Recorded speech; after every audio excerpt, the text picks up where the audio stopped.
Hi everyone, welcome back to the channel. Today we're diving into a fiery exchange on Capitol Hill where Senator John Kennedy questioned witnesses about rising anti-Semitism on college campuses.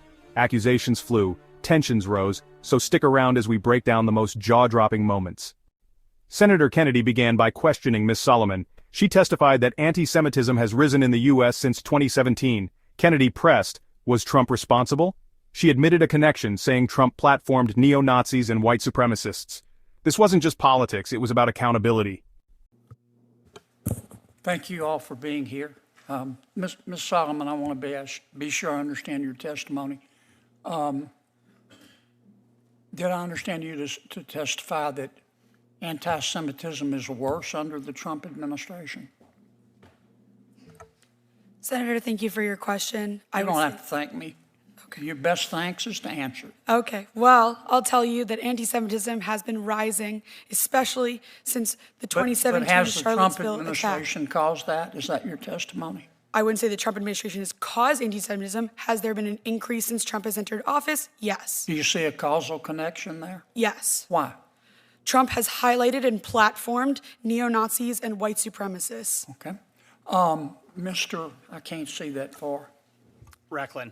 Mr. Rachlin, I understood you to say that in answer to Senator Durbin's question, the spending reductions, reducing the federal budget would increase anti-Semitism. Next up, Mr. Rachlin. Kennedy pressed him. Is government spending fueling anti-Semitism? Rachlin said it's not just about money, but supporting the Office for Civil Rights to investigate hate crimes. Kennedy pushed further. Did you see what happened at Columbia? He pointed at university leaders who stay silent when Jews are targeted. Isn't that what you said?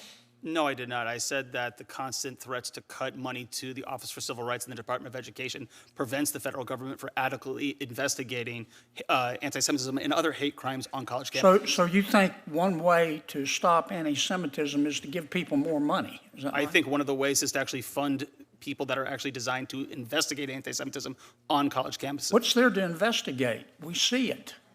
We see We it, saw but just it. Did you watch television? Did you see what happened at Columbia? Absolutely. Yeah. I mean, it was clear to me that the administration at Columbia and most members of the faculty believed passionately in diversity, equity, inclusion, and the right to hurt Jews. Miss Cojab's passionate testimony stood out. Kennedy asked, "Can you feel compassion for Palestinians without hating Jews?" Her answer was articulate and grounded. She exposed the ideological rot in campuses, even in dance and creative writing classes.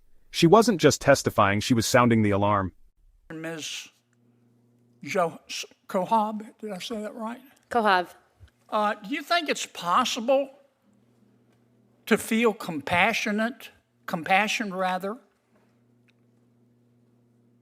for the Palestinian people without hating Jews?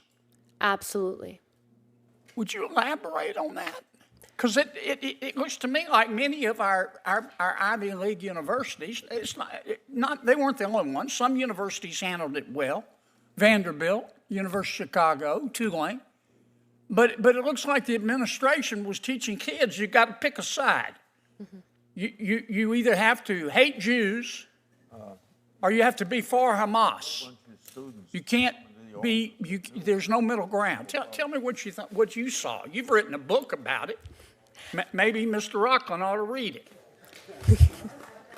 it. Just because we are testifying, I wrote a chapter in the anthology Young Zionist Voices about what's happening on college campuses, and my book is coming soon, so look out for that. Good plug, but so let me answer your question. Can you feel compassion for the Palestinian people and not hate Jews? Absolutely. I think that what I've seen on college campuses is a pushing of a Marxist framing of the way that you see the world. And this is not only in liberal studies departments. I've taken dance classes, I've taken creative writing classes, where your final project is literally called the political is personal. And what they're teaching you on college campuses is that the political is personal and that everything should be personalized. And there's a global north, a global south, a global right, and a global wrong. And the issue with college campuses and what's happening right now in the United States is that we're allowing ideology to drive violence.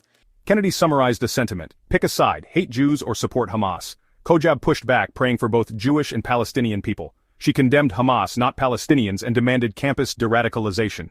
A society that says that you can commit violent acts based on your ideology because your ideology is correct is a society that's eroding, and that's what I see on college campuses. Now, you asked if I could feel Palestinian peoplehood, right? If I could feel compassion for the Palestinian people. Absolutely. And every night when I go to bed, yes, I pray for the Jewish people, but I also pray for the Palestinian people, for God to send them leaders that actually care more about their safety. Leaders that put their people's safety in order to propel an ideology at risk aren't leaders. If you look at Hamas, they tout what happened after October 7th up until this day as a victory. How can you lie in rubble after thousands of your people have died and call that a victory? So what I see that has to happen on college campuses is de-radicalization. Until you admit that there's a radical ideology happening on a college campus, you cannot fight it. You cannot fight it. Senator Ronald. Kennedy didn't mince words. He exposed hypocrisy. Ivy League elites talk inclusion but stay silent on harassment. Columbia, Berkeley, UCLA, he wanted truth, not polished points. Stop teaching anti-Semitism to stop it. This hearing was more than just another day in Congress. It exposed a terrifying reality. Radical ideologies and anti-Semitism are spreading across American campuses. Senator Kennedy's questions weren't political showmanship. They were about defending truth and the safety of Jewish students. If you found this video eye-opening, smash that like button and subscribe. See you in the next one.